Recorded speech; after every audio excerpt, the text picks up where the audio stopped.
Hello, everyone.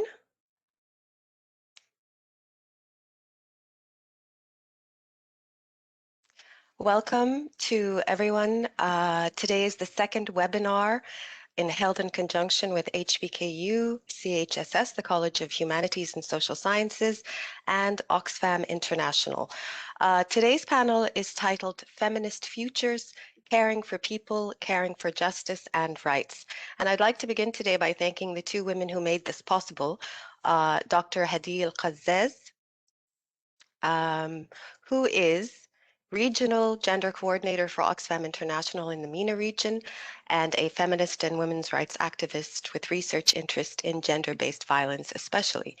The second woman that we have to thank for today's event is Dr. Amal Al-Malki, who is the founding dean of CHSS at HBKU and of course also the founding dean of our Department on Women, Society and Development.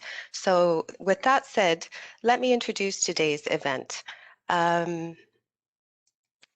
Feminist Futures, in the words of the Oxfam writers, is written in light of the COVID-19 pandemic, where communities around the world are now weighing the many possible answers to questions of how did we arrive here? More importantly, what comes after COVID-19 and what kind of society do we all want to build after this global shock has passed? The pandemic has been so extraordinary in nature that in order to engage with these questions, the authors believe they need to search for solutions that break with the ordinary as well. So the paper we're discussing today contains reflections from members of Oxfam's gender justice community and draws on feminist thinking in order to develop a vision for a caring future, what it might look like, and how we might achieve it. Quite humbly and intentionally, they write, this document is not a declaration of Oxfam's organizational policy positions. Rather, it is a discussion paper and an exercise in ideation that envisages possibilities. So it is the author's intention that the questions that arise from this reflection will feed into a much larger discussion that they hope to have with, quote, their allies, partners, and communities around the world.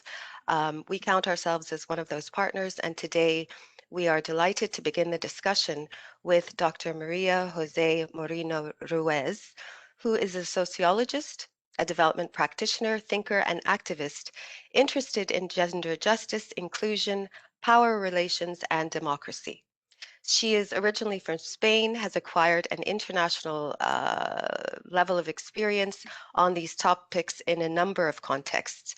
So she's contributed to women's advancements, rights, and gender justice across the Maghreb, for example, across sub-Saharan Africa, and in Latin America.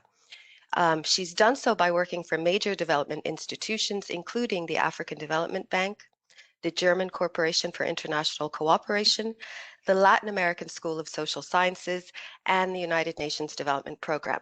And I believe currently she is living in Nairobi, Kenya, where she works as Director for Gender Justice at Oxfam International. And I just want to introduce her in her own words with the following quote, "Feminism has been an inspiration through my life, and I feel fortunate and humbled by the great diversity and energy of women resisting oppression and moving the world."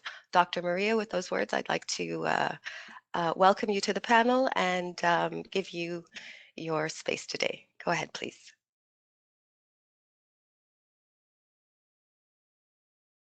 Thanks a lot, Rim, and I am really happy to be here with you, exchanging about our work and building the work in this dialogue. I believe a lot in dialogue to build new paradigms. This paper is the result of a reflection in the gender justice community when we were hit by the health pandemic, the economic pandemic, the gender-based violence, and we saw that there were a number of pre-existing conditions that were putting the world at a critical juncture. And as you have very well read, it doesn't pretend to be a position of the whole organization It is a discussion paper, and we are working on it with partners, with women organizations in the civil society, with people thinking new economic models in order to see what can we do better, no? To rebuild and to create systems. In this paper, we center the issue of care. Usually, care has been in the reflection and debate is now quite reduced to families, to kinship, to domestic work, to care work, hands-on, either unpaid or underpaid.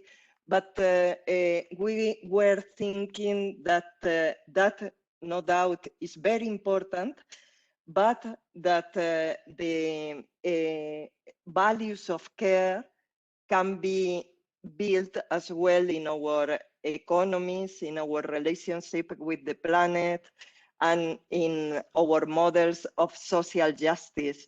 And of course, the alternative is to be careless about that, no? And that is when the virus hit, we saw that a lot of inequalities were widened, and that groups that were suffering discrimination and inequality, there was a bigger backlash. And then we started thinking about care, and we saw, as in all the studies on care, is a work that is feminized, is racialized. It is usually people from poorer groups that are in charge of care. It is migrant workers, it is women, it is work that is individualized in a neoliberal model. It is sometimes even pathologized, no? If one needs care, it's like, what is the problem with you or with your group, without thinking structurally about the circumstances, no? And sometimes it has been built or into identity movements. People who deserve care, for example, are the people from my country, you know, and nationals from my country, but not others, or from my class, or from my race, you know. And people who can pay for care, and sometimes have a lot more care than a lot of the other people, like people who have gardeners, cookers, cleaners, etc. They don't perceive dependency, because when one can pay, that is not perceived as dependency, even if their share of care and the care they receive, it is a lot bigger than the rest of the people who are not in that situation of privilege. We saw that when the virus hit and the lockdowns, it conduced in very concrete sense to the widen the inequalities. And we heard speaking about the shadow gender-based violence pandemic, but in countries as well, like in some African countries or Asian countries, there was as well an augmentation in early forced marriage. There was more difficulty to access reproductive health, about contraception or support in child delivery, and it's translated as well in bigger rates or higher rates of maternal mortality. And all this is always genderized, but it's always as well, there are components of ethnic, class, income, migration, etc. It is women, but it is disadvantaged groups, etc. We saw that in race was an important aspect.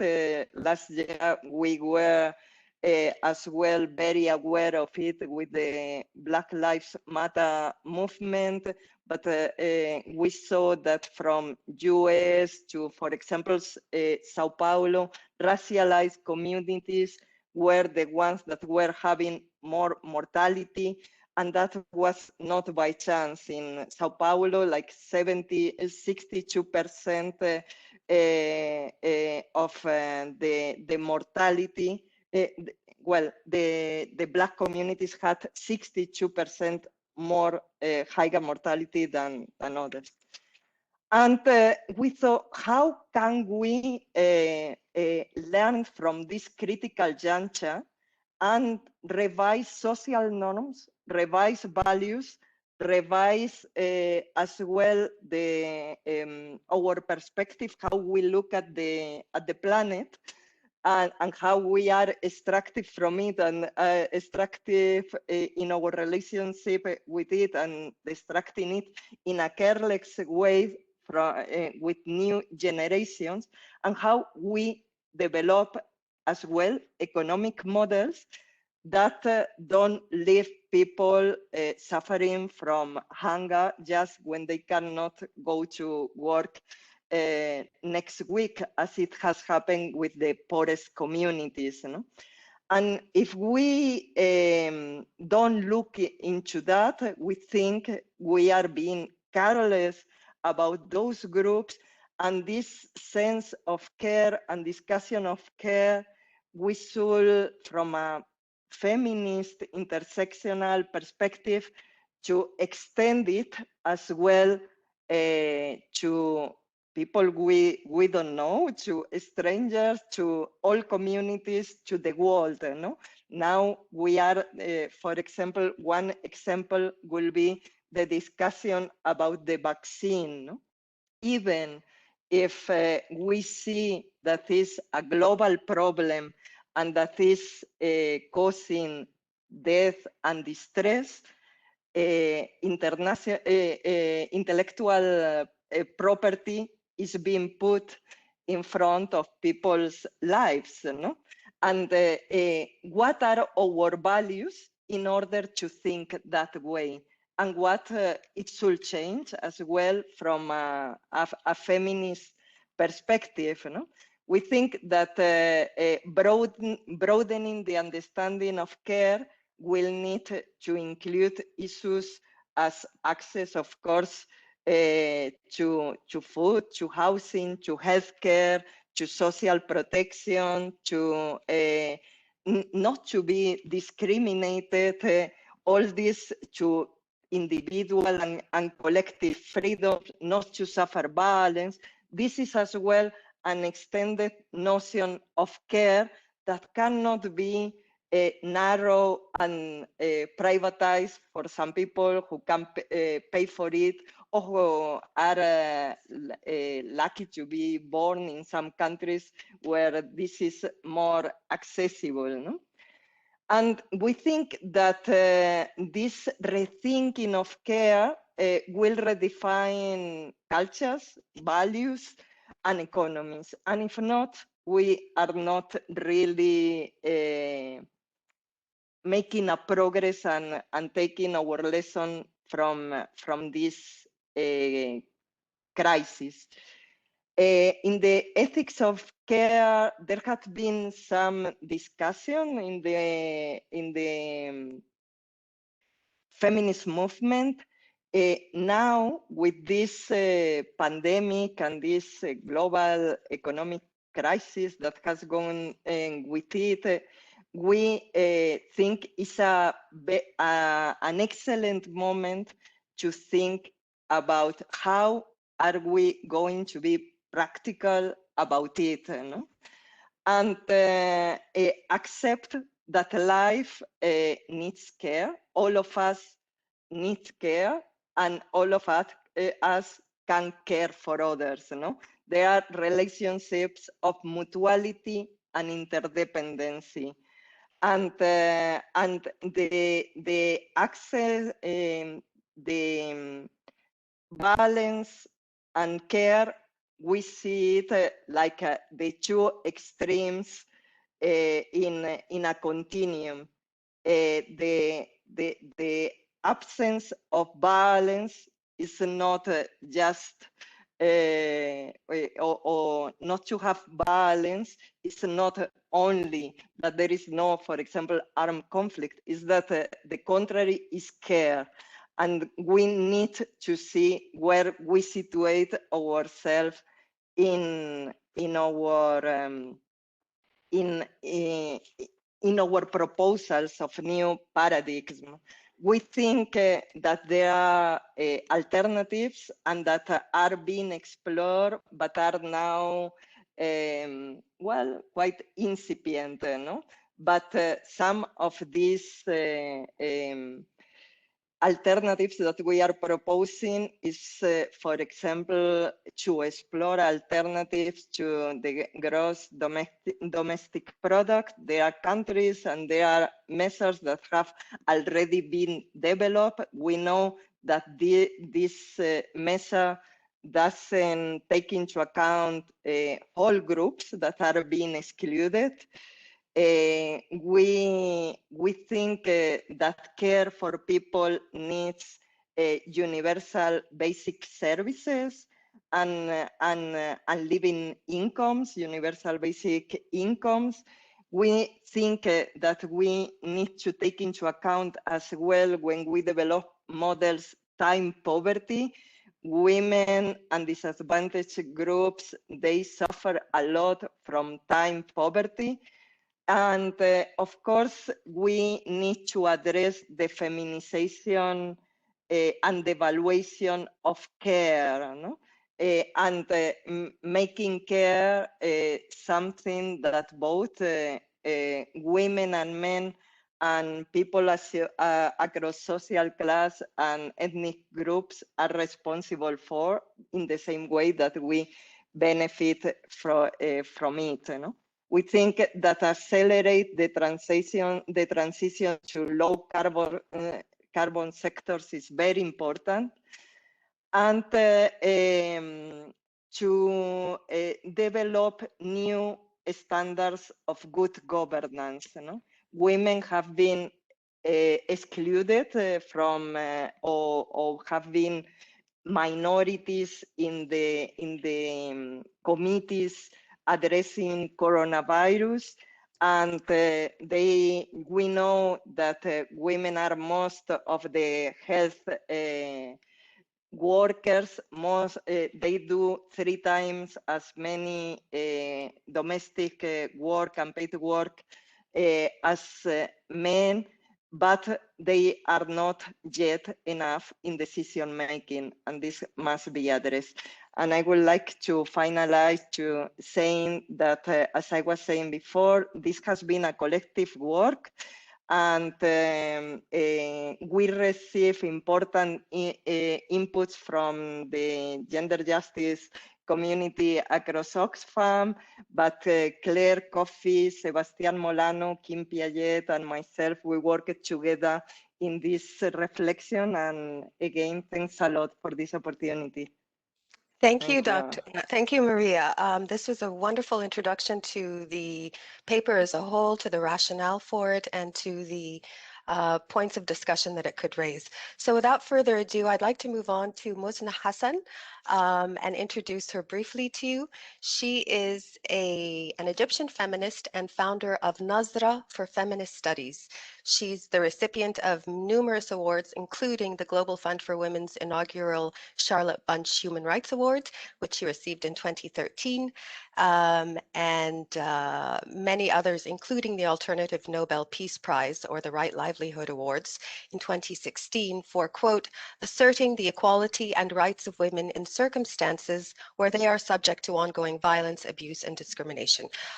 She's also the recipient of many other awards and has many other titles, but without further ado, I'd like to give you the benefit of hearing from Ms. Mosna Hassan herself.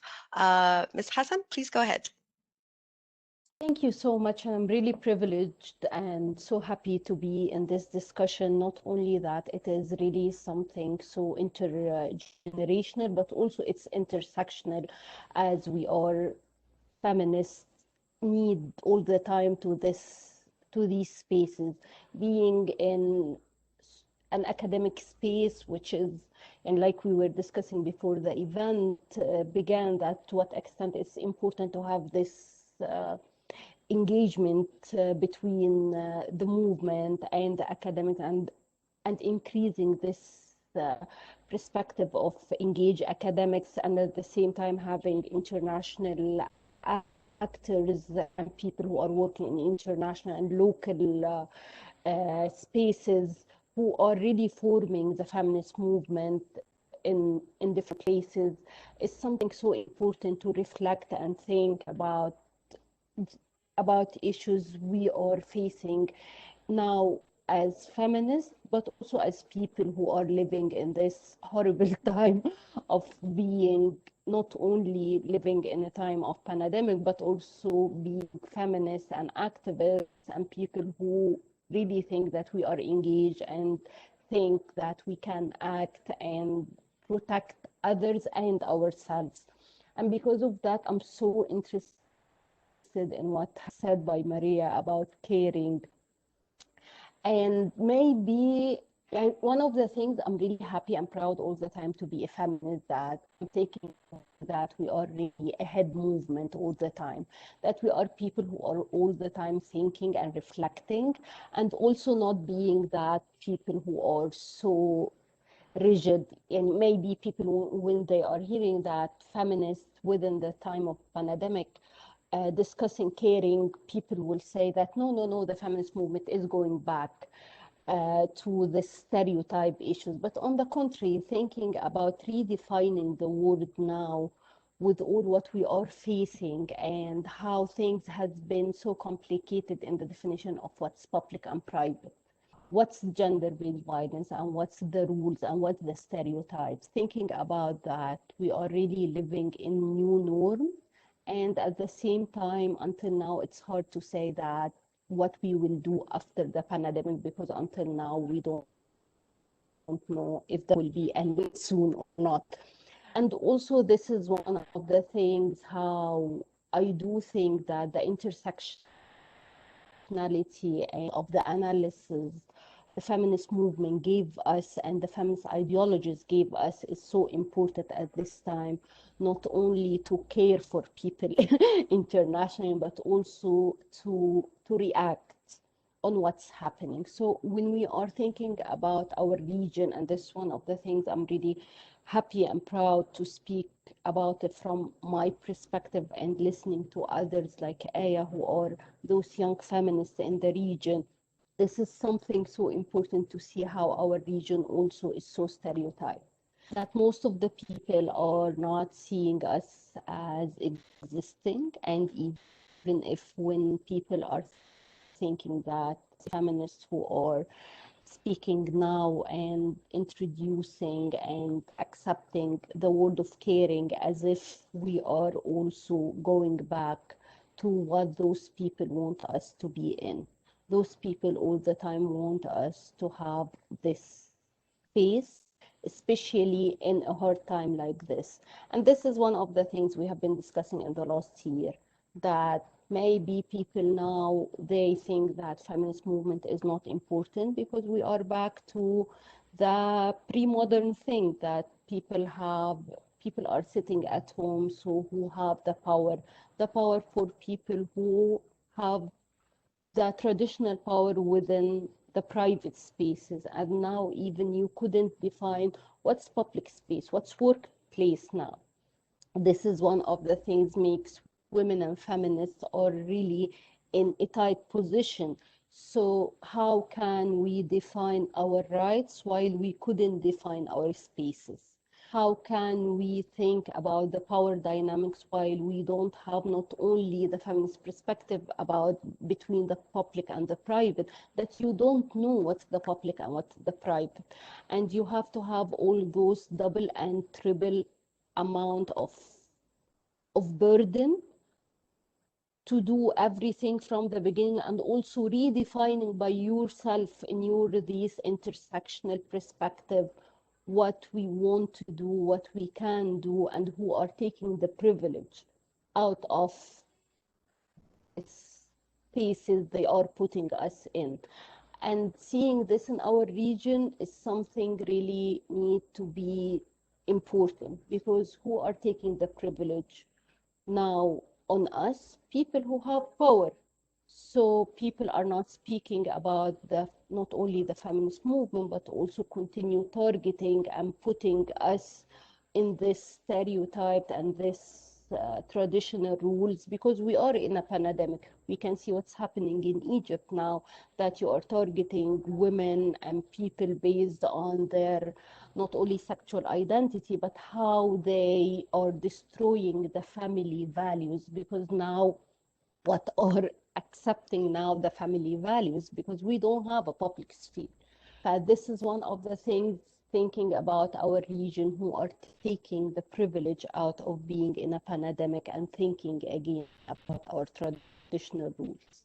Also thinking about those who are in power by seeing these dynamics, and it is so clear in the gender-based violence thing that the domestic violence, or so-called the domestic violence, has been increased, but also the the violence generally has been increased, not because of anything except that those, they know that they can set new norms now, and we are the people who have to implement, accept, and also understanding why they are in this hard situation now.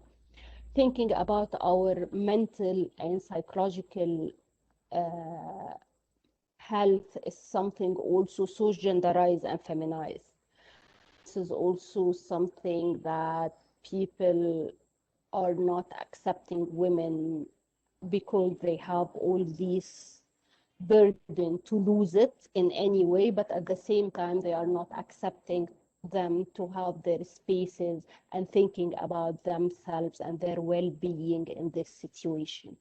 So focusing on what's happening now in a situation in a region which is not stable by any way. We are in a region which has more than 5 wars in it.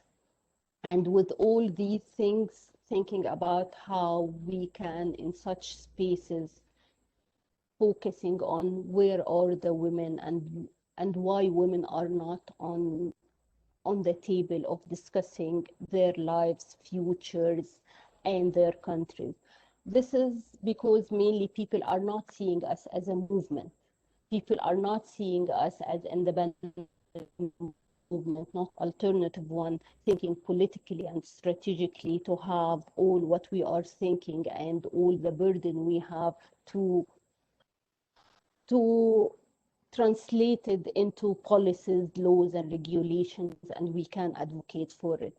People are not seeing us in this way. On the contrary, they are in love of seeing us in this stereotype that, oh, haram, victimized, oh, women who are from this region who are always under this pressure, but people don't want to see the glory part out of it, out being struggling and having an understanding from the private to the public, all the multi-layer and culture construction women and feminists have been maneuvering in order to understand and have all these issues. I'm sorry I spoke too much, but what I want to say that based on what Maria has been speaking about care, I think seeing it within the context of the feminist movement and the challenges we are facing between what's so-called the public and the private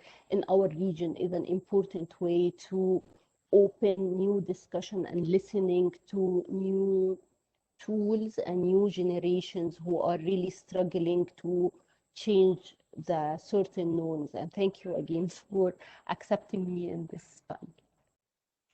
Thank you very much, Mohsen. I think a light bulb went off for all of us. It was an aha moment when you talked about the sort of dissolving separation between the public and the private sphere, which is now quite obviously occurring and is a major paradigmatic shift from the modern era into this new post-COVID era. So I urge the panelists to consider this for further discussion down the road.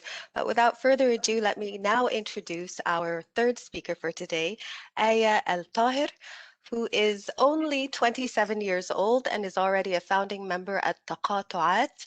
She holds a BA in Business Information Systems and Development Projects Management. She's been working with women for more than 4 years in our region and internationally.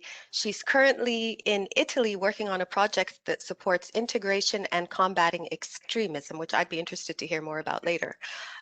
She's a member of the Feminist Reading Group in Jordan and active in movements that support feminist issues on the ground. So without further ado, Aya, I'll give you the floor. Go ahead. Good evening, everyone. Can you hear me?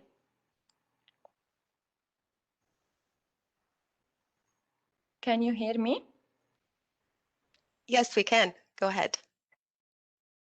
Good evening, everyone, and thank you for having me today. It was nice to listen to your reflections on the paper.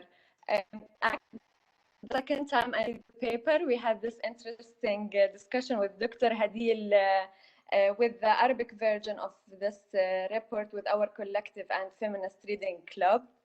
And for me, the paper is so intense and interesting because it is so intersectional.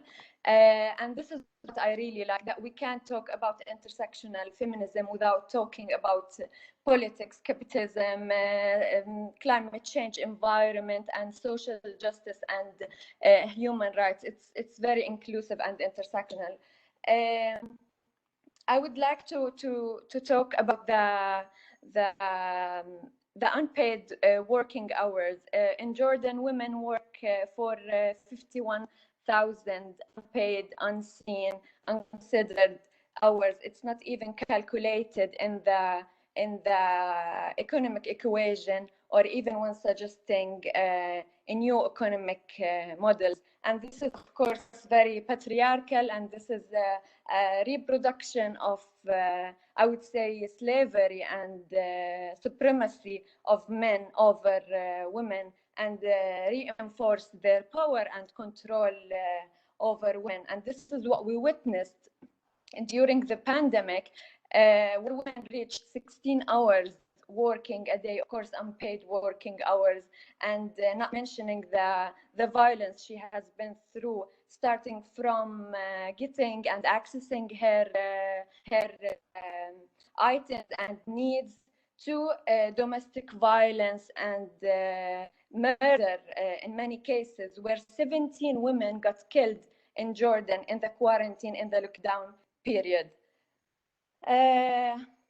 Where we leave them with their abusers in the houses with no protection policies or system, or even if she wants to seek help and to ask for support, she gets stigmatized and labeled socially, and like this stigma follows her forever. That was an example from Jordan, and I have another one from Lebanon, where of course also during the pandemic this committee of 7 men decided what products to have governmental support on when buying like in the market, and without taking into consideration any items, hygiene items that women and girls would need during this crisis. Regarding activism, like talking about also activism, the paper mentioned that there was positive sides of activism during the pandemic. Yes, Black Lives Matter and the climate activist invitations for greener cities, and the upper class rich people contribution and participation in resolving the crisis. Yes, but also the crisis and the pandemic was used by the governments and as an oppression tool to silence and to prevent and to stop activists and movements in Jordan and outside Jordan, using the Defense Act as using emergency as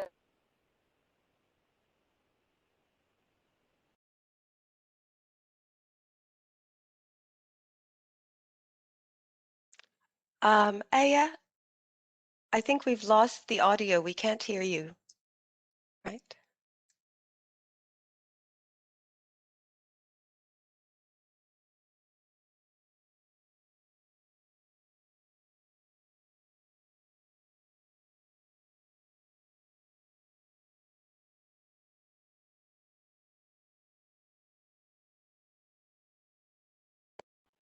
about decent social security for people. Like it's like we're asking for basic rights. We're still asking for basic rights. I'm gonna mention, for example, talking about the ethics of care. Like the paper mentioned that care should be beyond our families and our friends, and that makes me really think that how much people really care and how much do they belong and how much this is a priority for them to build this social solidarity and social cohesion, and to take care of each other where their basic needs are not met, and it's not a priority for them. For example, our retirement system, and this is very sad and this is very personal, because our retirement system is so unfair for women. Women reach 55 and she gets retired. She left out without any without nothing, without even a park to walk in, without any space or like social or cultural hub or space to meet people, to interact, to innovate, to use her time. And then we ask about women's participation and engagement. And this is for me a systematic physical, mental, and emotional abuse against women and girls. And it is systematic because it's political. It's all political. It's a loop. This is what capitalism brought us, privatization. I mean, even if we have such spaces or services, it is always for the elite and always for the privileged. We are still fighting. We are fighting. I think the most important thing is to take care of ourselves. This is the most important thing, to take care of ourselves in order to move on and fight. Thank you. Thank you very much, Aya. You highlighted a number of important things about this report, which I too liked, like its interdisciplinarity, the way in which it accounts for care environmentally, economically, and socially as well. So I would thank you for highlighting that. And again, this is something that I hope we come back to for discussion. Our final commentator for today is a student of the Women's Society and Development MA program. Her name is Majduleen Al-Muwaqqa, and she joins us today as a participant in reflection on this paper as well. So without further ado, Majduleen, the floor is yours.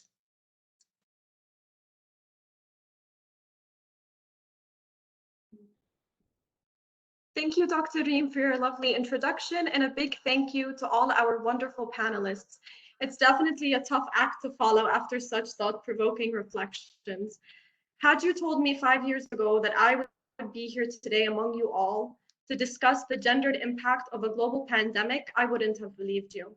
Yet here we are today, and I'm very grateful to be able to have discussion spaces to facilitate dialogue and get the ball rolling, so to speak, especially for a topic as time-sensitive and central to our lives as this one.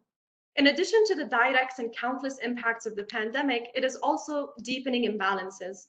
The gendered consequences of the pandemic intersect with often other entrenched inequalities, showing us the pandemic's ability to expose and exploit pre-existing gender and economic disparities, which have for a long time marginalized and undermined women's labor. Now, the global pandemic has also managed to affect childcare, service industries, and lower income jobs, all of which involve disproportionate number of women, as well as impacting their mental and physical health, worsened by increases in unpaid care work and gender-based violence, specifically within the domestic realm, to name a few.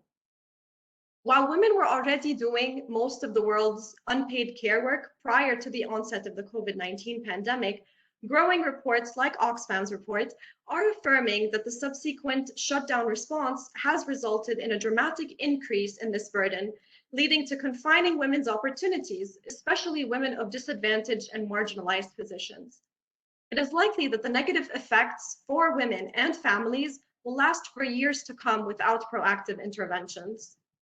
Now, in the context of global borderless systems of patriarchy and capitalism, forming a competitive hierarchical structure that necessitates oppression, exploitation, and domination, with racism upholding this imbalance, utilizing a care-infused approach to underlie our policies and frameworks takes on a radical political nature, especially when care in our capitalist society is being institutionalized to be solely made into efficient and productive care.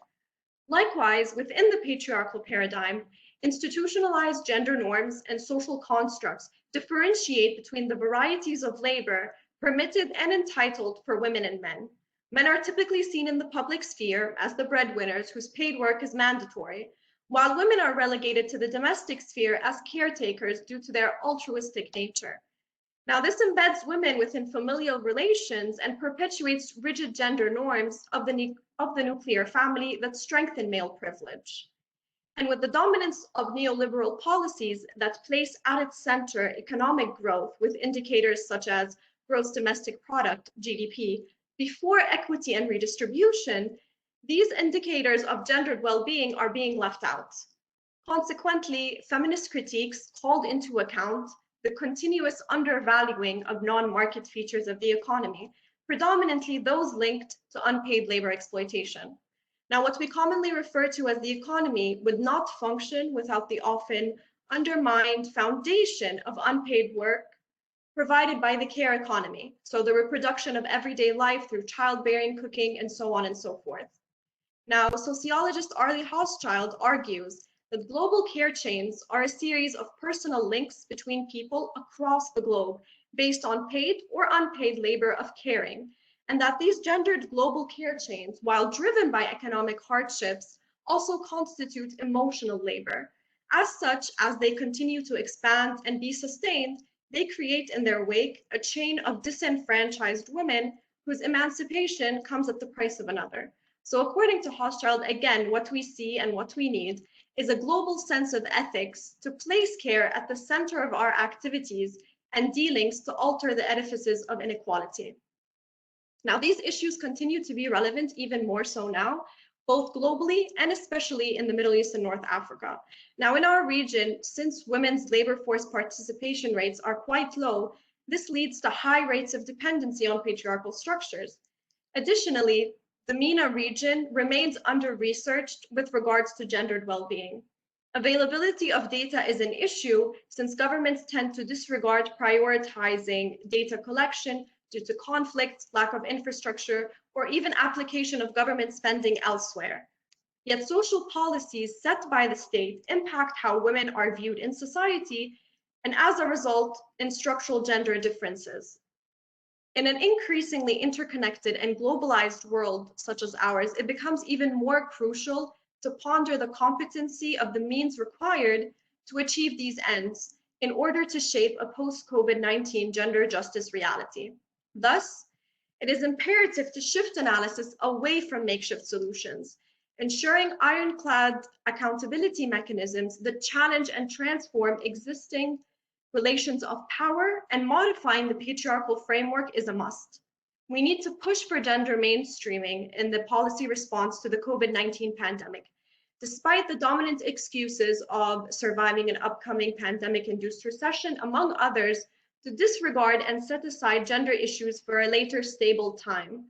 We must reassess how we view work and our relationship to work, and how can we actually provide care in practice within a globalized system that propagates vicious cycles of female dependency and exploitation and undervalues both their physical and emotional labor.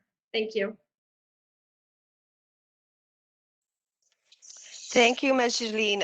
You raised a number of practical issues for us all to consider. How do we achieve any of this on a global scale or even on a local scale?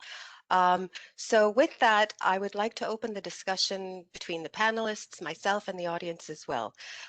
We have a number of questions for you all already, but I will just reiterate for the audience members that if you want to pose a question, go to the three dots on the bottom of the right-hand screen next to the chat function, and there you have a Q&A section. You can pose any question that you want. So let me begin actually with the first question that we received by Susan Karamanian, who then asked another question. She's also, by the way, the Dean of the School of Law at HBKU. She asks, what legal reforms would you recommend to reflect a caring standard? And then after hearing Muzna speak, she followed that up with, as a follow-up, perhaps after listening to Muzna, legal reform is not the way to go. So let's discuss this. Muzna, I invite you to reflect on this and the others as well on the need or lack of a need for legal reforms. Go ahead, Muzna.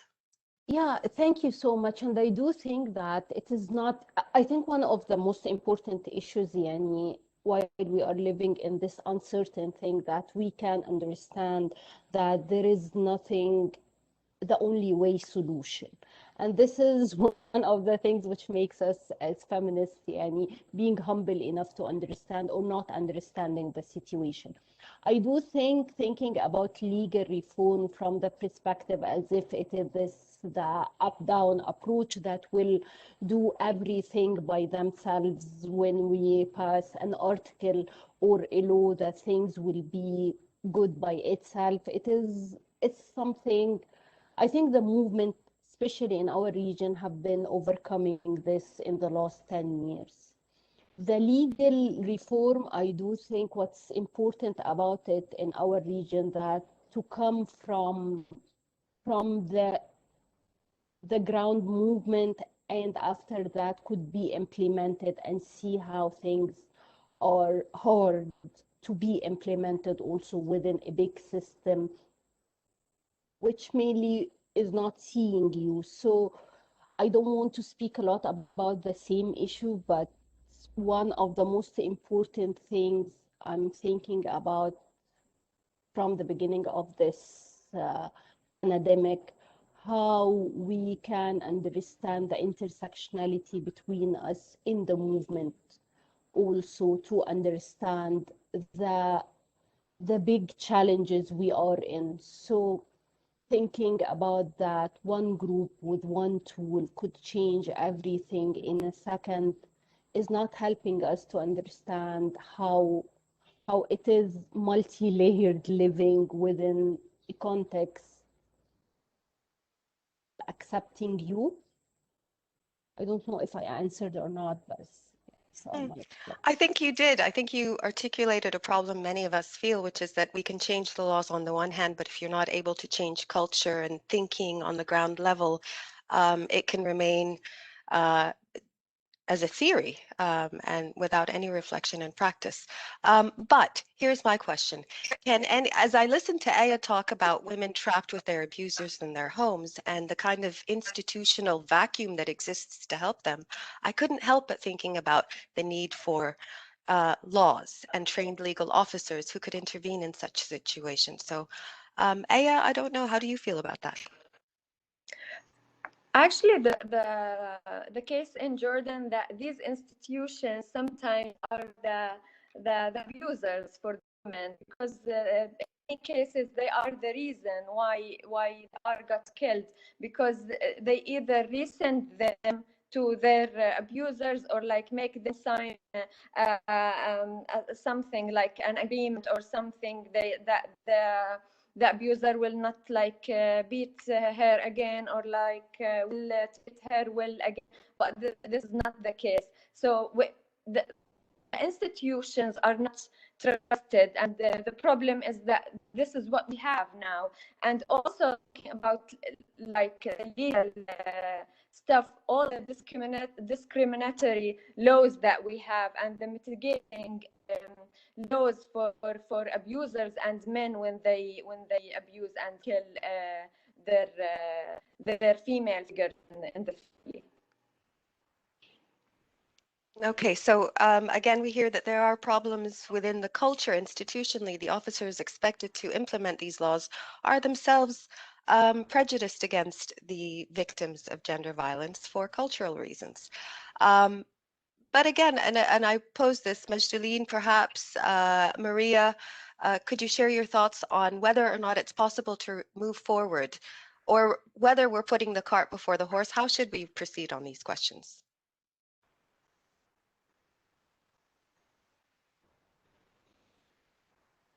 To me, the question now? Sorry. Yes. Yes, to you and then to Majdaleen. Yes. Okay, I can go. Well, I think it's indeed it is in given cultures that laws are created, that economies are created, that ways of relating are created, and in that sense, because we don't live single issue lives, and we cannot distinguish one area from the other. It's very difficult to say, this can be excluded. I think the feminist movement has been very diverse and very creative and has concentrated in all these aspects. No doubt, from my point of view, laws are very important, because laws as well contribute to normalize power imbalance or equality. We know that, for example, some decades ago, women couldn't vote. No, that is in laws in Central America, in El Salvador, because of abortion, are keeping women for decades in prison. These are aspects in which inequality are being enforced through legislation. We saw as well, the other day I was reading, that, for example, when UK abolished slavery, the ones that were paid compensation were not the slaves. It was the slave owners, because of the loss of property. And I think all these issues are happening now. When I was speaking before about the intellectual property regarding vaccine, this goes very far, in the sense that it's excluding millions and millions of people almost a continent where I am in Africa for perhaps 2 years to access to the vaccine. And if it is proof, and I hope it is, that it works, this is killing people, no? And I think from an intersectional perspective, we need to look at all these issues. And we can say as well that if there are now inequalities, gender inequalities, these are very much reflected in the law in certain countries and in the region. We are holding this debate, when there are, for example, inequality in inheritance. This is putting women at a disadvantaged position to deal with an issue like a pandemic, when there are citizenship laws or informal labor for domestic workers or laws for first, second-class citizens. This is creating an inequality with millions of people, in fact, that after translates in that these groups, when there are the problems and crises such as this pandemic, or tomorrow it can be another one, a climate crisis, or a change in labor legislation, they are going to suffer more. Yeah, no, thank you for raising a very important point, which is that there is also negative legislation which reinforces the patriarchal inequalities and structural inequalities that we see. So it's not just a matter of passing good laws, it's also a matter of abolishing bad ones or reforming them somehow. Majdaleen, would you care to comment on this? I definitely agree with Dr. Maria Jose. I think what we need, at least to start up, is working within the structural frameworks or challenging these frameworks. And to do so, we need to start by pushing for legal change. So for example, if we take this Oxfam report that we're discussing, how can we translate it into tangible legal initiatives? How would it look in practice? But also, when we're looking at laws and legal change, we also have to consider the intricacies of how the law is made and how it's actually taken into practice, because here's where norms come into play, and it also affects the way the law is actually being applied. Thank you for that. I would just add, by the way, that the Dean of the College of Law has herself written to you all that these are great thoughts you're sharing. So I think I wanted to share that with you. If I could move on to some of the other questions that we have, because there are quite a few. Someone has asked whether there is a feminist movement in our country, and I take it by our country, she means Qatar here. Also, how do you measure their presence? Anyone care to answer this?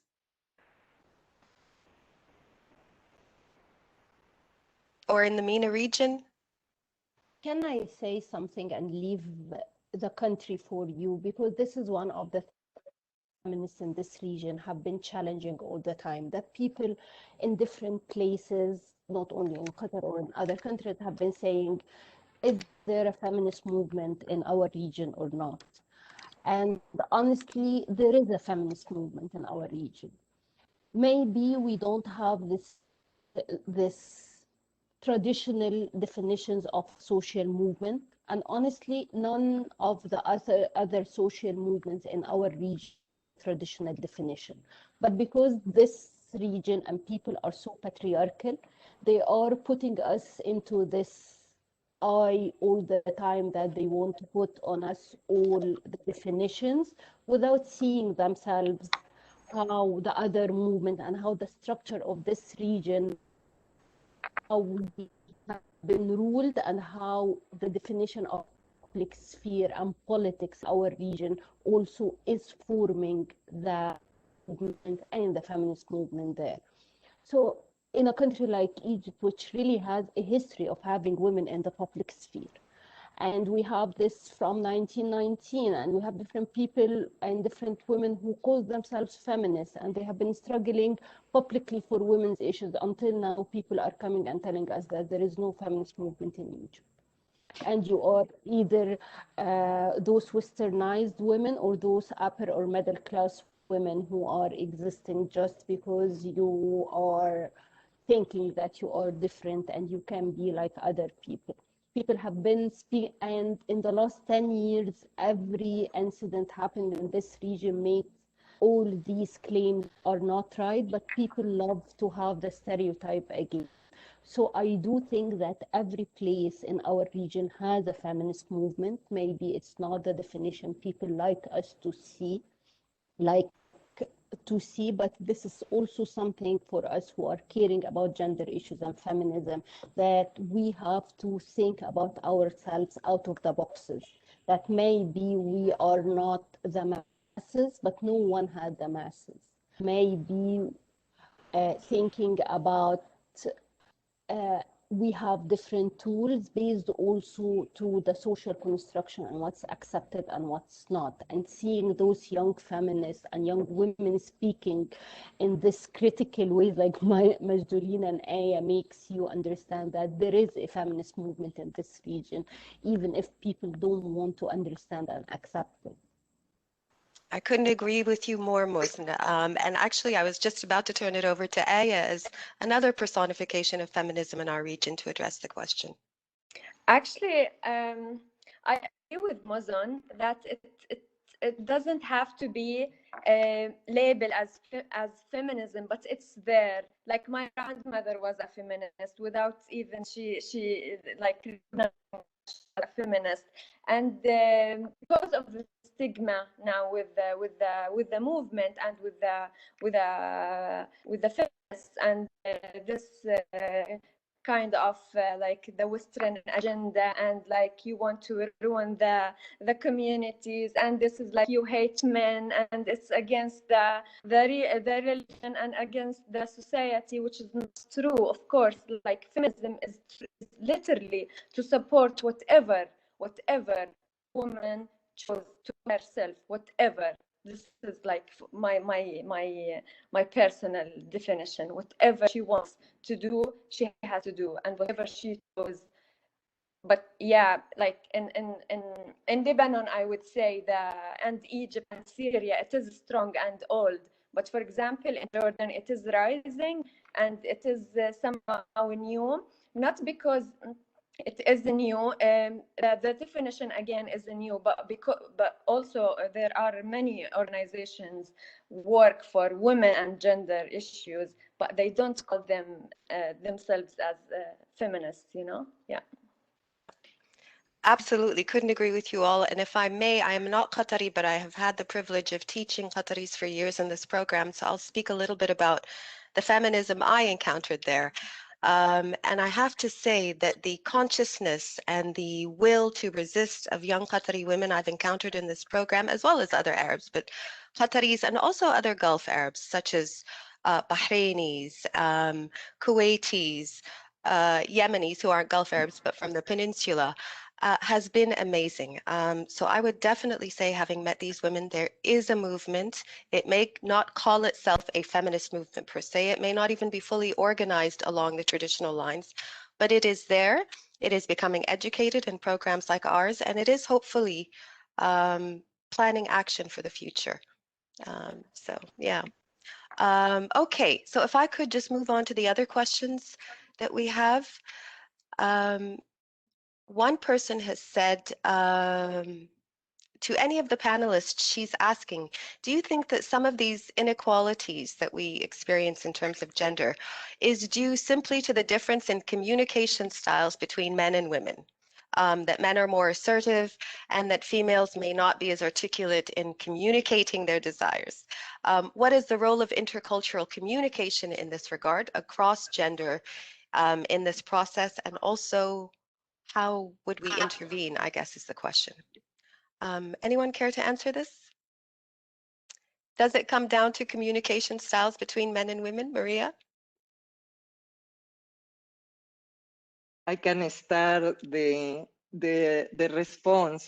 There have been quite a lot of studies about difference in communication. And first, well, to mention some, no? With the same curriculum vitae, with a masculine name and a feminine name. This was a study done in US. The woman was offered less times the job and an initial lower salary. You know?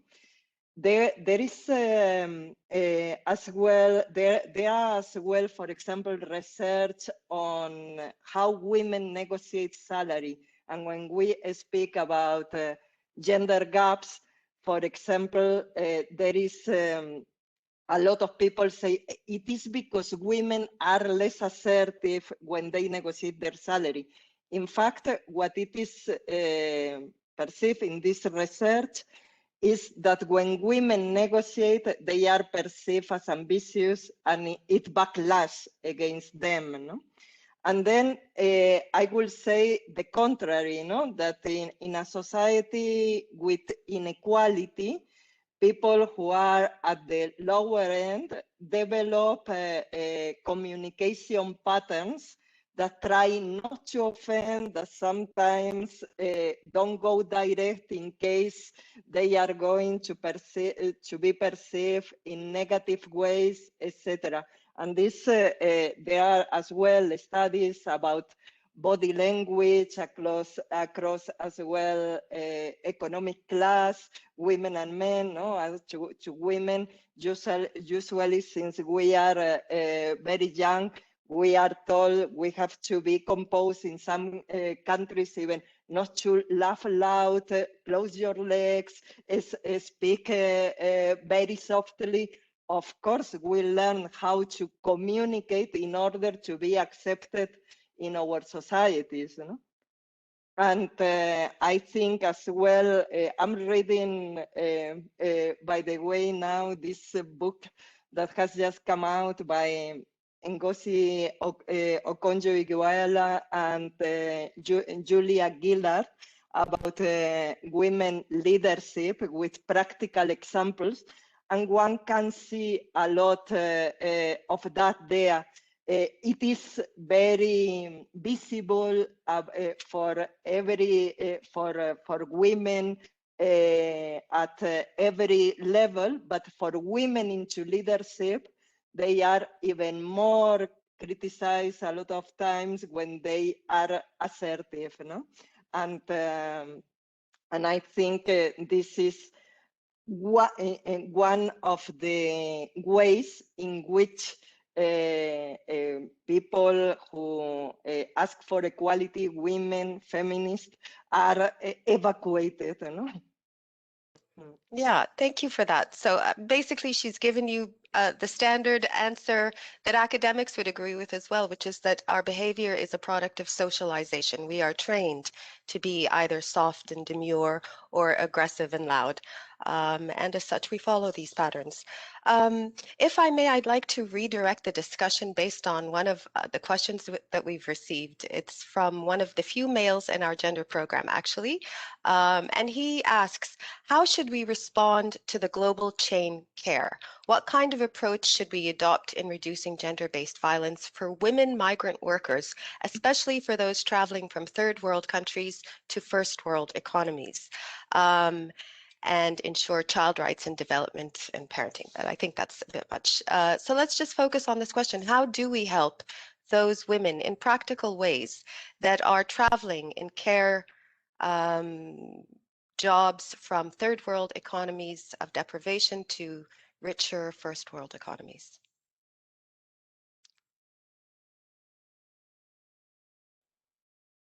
Anyone care to provide an answer or try an answer? I mean, this goes directly to the question that we've been talking about, which is how do you globalize this care model?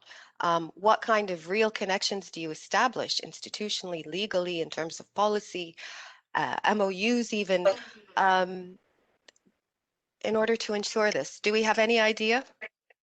Mm-hmm. Well, I can give very briefly.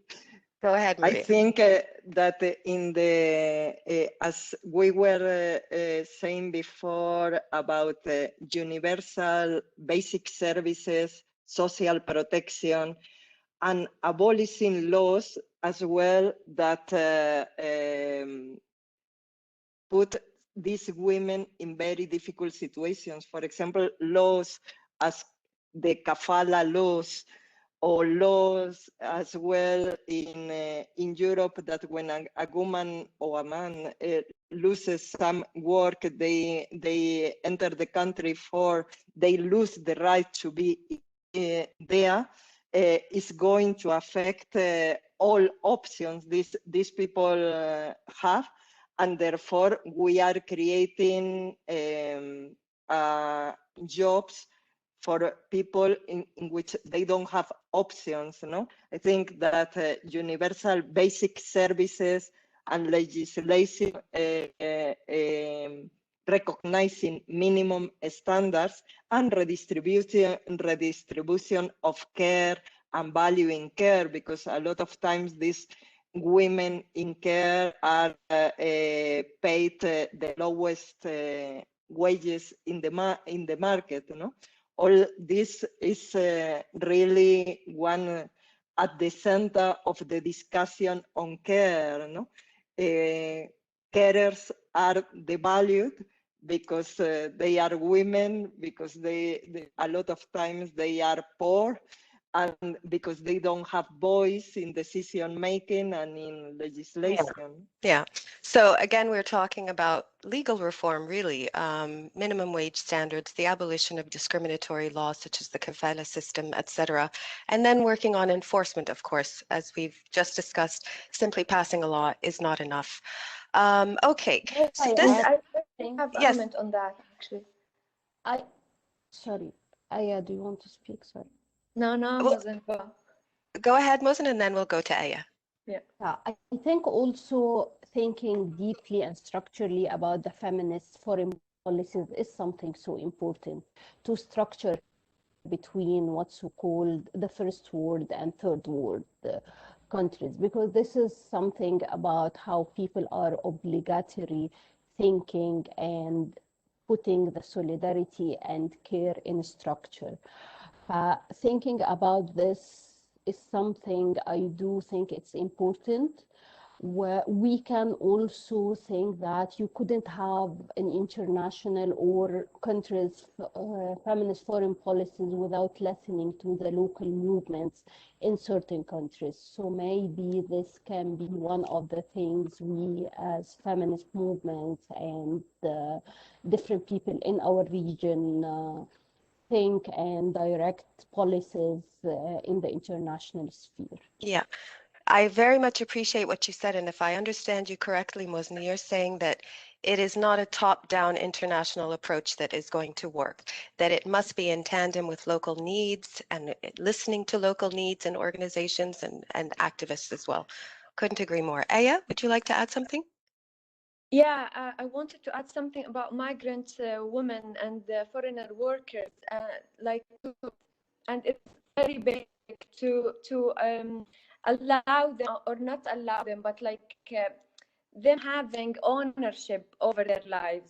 I mean, very simple practices, from taking their phones, for example, to taking their passports, or like prevent them from reaching media, or like talking to other workers in the neighborhood. It's very simple, it's very basic, but sometimes forget or like deny they are basic needs. I mean, we're quarantined for 5 months and we're losing our minds, and this is the life for them, like every time. And I want to highlight how media is very powerful tool to raise awareness on this issue, actually. Yes, thank you for bringing that up, actually, because in tandem with legal reforms or policy legislative reforms of any kind, you do need a media campaign to raise awareness and to raise consciousness, and even to let people know that the laws are there and have changed. So couldn't agree with you more. Thank you for that. I will also now, as we approach the end of this, we have about 15 minutes left. Let me just scroll through quickly and see if we have any more questions? I think that's about it, but I will go back to the issue that this entire paper and discussion is founded on, which is care, the care model. And as Maria very rightly said at the beginning for our audience members, care was in the beginning very narrowly defined as unpaid domestic labor. It has since expanded as a definition to include paid workers who are also underpaid, however. So she's talking about a lot of the menial jobs, domestic workers, and other jobs that also men may have as well in these positions. So that's how the definition has expanded. Now, my question is, does the concept itself run the risk of becoming corporatized, of being co-opted, if you will, by the very neoliberal capitalist system that you have all critiqued so eloquently today? So we see the rise of massive care centers in the West for senior citizens, for the disabled, and it's an expanding category. Is this the direction that we want to take, or is this another of the dangers that stand in our ways? Who would like to begin? Maria? Okay. Yeah, well, I was reminded by your question of the discussion that we have gone from the male breadwinner, no, even if women were working as well before, to the universal breadwinner, no? And that we need as well to include the universal caretaker, because with the universal breadwinner, with men and women working long hours in the labor market, people are exhausted to care. And this sort of residences are as well, perhaps that is choice for some people, but for a lot of people, their families, even if they wanted, couldn't care with the systems we have, no, for them, no. And the proposal in care that goes to recognize that life needs care, and that all of us, even when we are not or children or elderly as well, go through periods that need care. And then we need to recognize that is inherent to life, and we need to redistribute, and we need to give redistribute as well between men and women, but between public and private. And it's true that I agree with you that the concept of care can be co-opted. And now there are, for example, in Europe during the pandemic, there have been as well quite a lot of articles in the media about how companies are making a lot of money providing care with underpaid laborers, underpaid workers that have very little training, very little support, and very little social security, and that as well reflect into the people being cared for, no? And because this concept of care has become more popular, some companies, I'm not going to mention here any, but they have put their name and care, no? And people are speaking that they are care washing, no? Care washing the social and industrial relations that they are creating, no? Mm-hmm. Yeah, absolutely. Aya, I think you also had something to say on this, and then Musnif, if you would like to comment as well.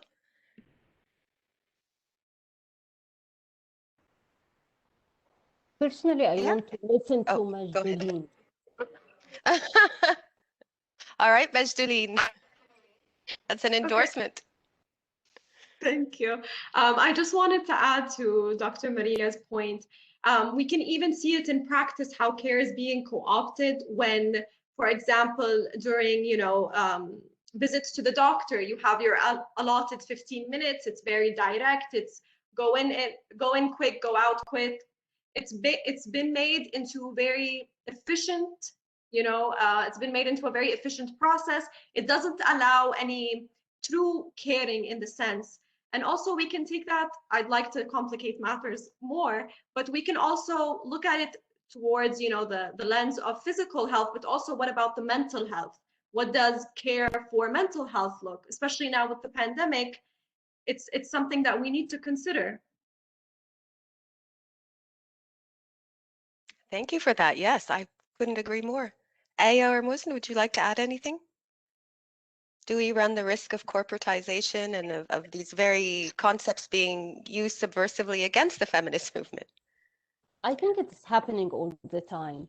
And this is how listening to people like Majdoulin, seeing the younger generation, how they can articulate things which the only way can help us not to be co-opted in non-feminist traditional ways. But this is happening all the time, that thinking about is all the time making you stereotype. But as Majdoulin said, and Aya has been mentioning, this putting all things within the context and put it in a problematic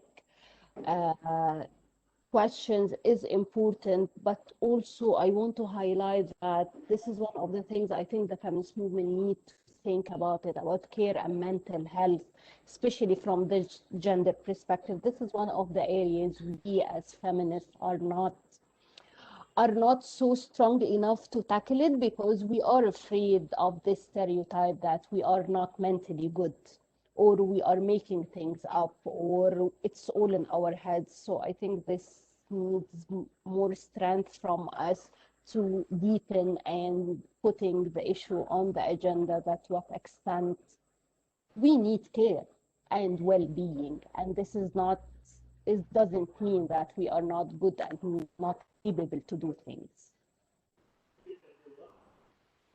Absolutely. Thank you for that. I have two more questions, which I'm going to rush to get to. One of them is by my colleague, a professor in the program. She asks, she thanks us for the great panel, or thanks you, and asks whether any of you, Majdoulin in particular, you spoke about the global care chain.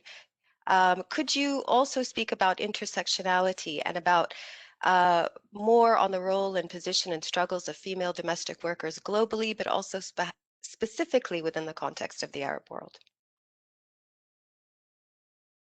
Anyone? Majdoulin, would you care to tell us more about this global care chain? Can you hear me? Yeah, so as we talked about these global care chains,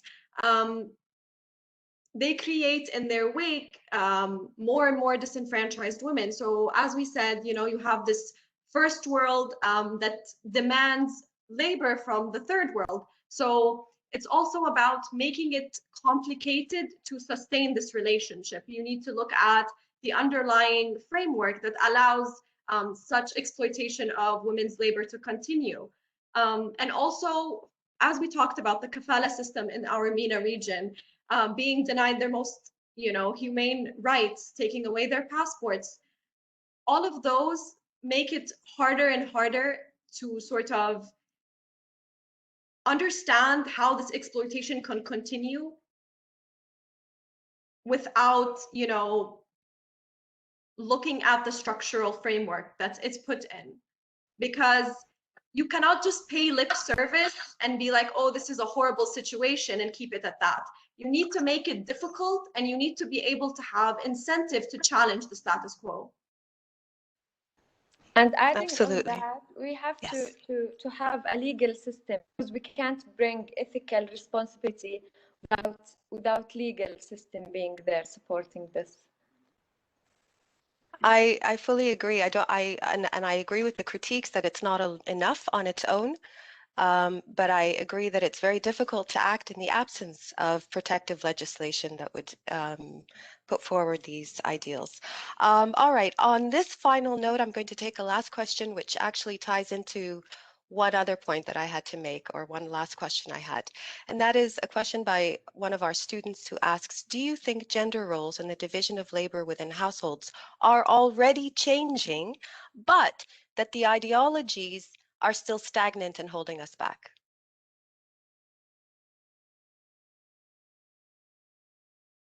Perhaps Mosina had spoken about the sort of the melting away of public and private divisions. Do you think that this spurs different roles within the household, even unconsciously, but that our ideologies remain where they are? Are more men perhaps cleaning up, looking after children? I don't know. I think understanding that nothing is static and societies are not static, so we understand that things are changing. I agree with the state. It's about ideology more than about uh, this fragile masculinity approach, which people don't want and accept that things are really changing, and they are changing, and what you have been dreamed about is not existing anymore. And I don't know exactly if it exists one day or not. But this is one of the things, thinking about that, it's not masculinity should to be revisited in our region in an open, uh, not a tense way, to understand also what's masculinity and what is imagining masculinity. People want to give us all the time, even by speaking, not by practice. Okay, so you raise a good point, wasn't it, which is that perhaps practice and ideology never actually meet at any time, but that it is the stagnation of ideology and it's standing on its own in a sense that prevents us from rationalizing change in a manner that befits everyone. Okay, one last question that I had for all of you. We have about 4 minutes left, and I invite any of you to answer this, which is, the question of no going back, which is how this report starts, talks about 4 main practical solutions to changing the global order. And all 4 of them, by the way, as I see it, are direct challenges to the capitalist neoliberal order as it exists.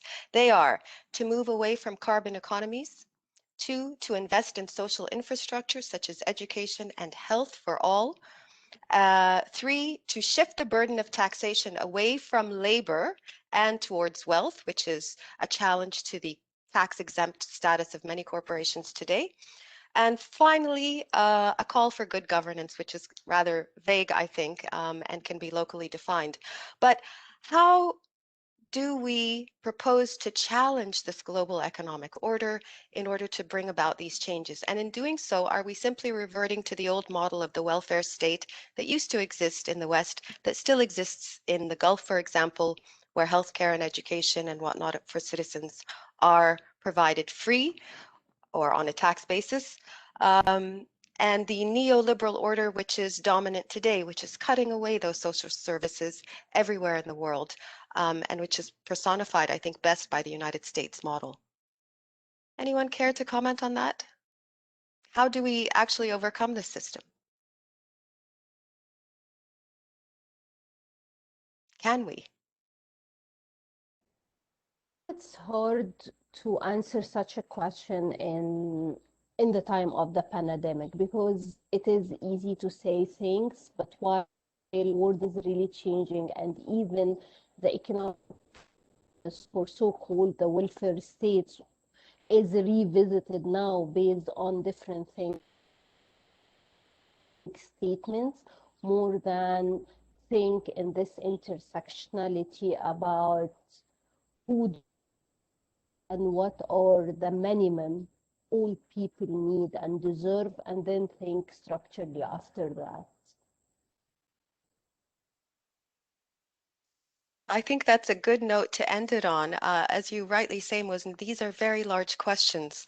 And this exercise in thinking about the future is all very good, but it also highlights how much further we have to go in a sense, and how much thinking has to be done in terms of practical solutions to bring about the kind of world that we are discussing today, envisioning today. Any final thoughts, questions from the audience or the panelists? Professor Reem? Yes, go ahead, Majdaleen. Okay, so as Mosin was saying about intersectionality, it's really important to also bear in mind that we're using intersectionality in its, proper way. So like, as Mosin said, we need to look at how class analysis plays into that, even within intrastate. So not just inequalities between, for example, the first world and the third world, but also within each country, how inequalities, for example, personified through initiatives that usually would approach middle-class women and leave rural women, cast aside. So we also need to look at that and how intersectionality can also be used aside from being a buzzword into actual tangible reality.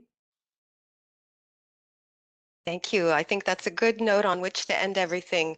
In the quest for tangible change and not simply buzzwords, we are all meeting today and entertaining all of these questions. I hope that you've all found it useful.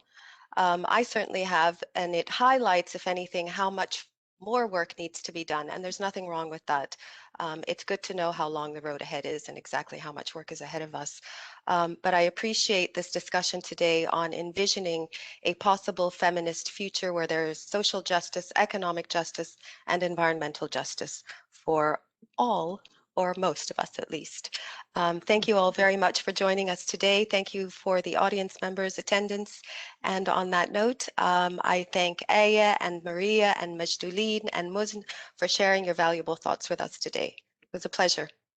Thank you. Thank you all. Thank you. Bye. Thank you.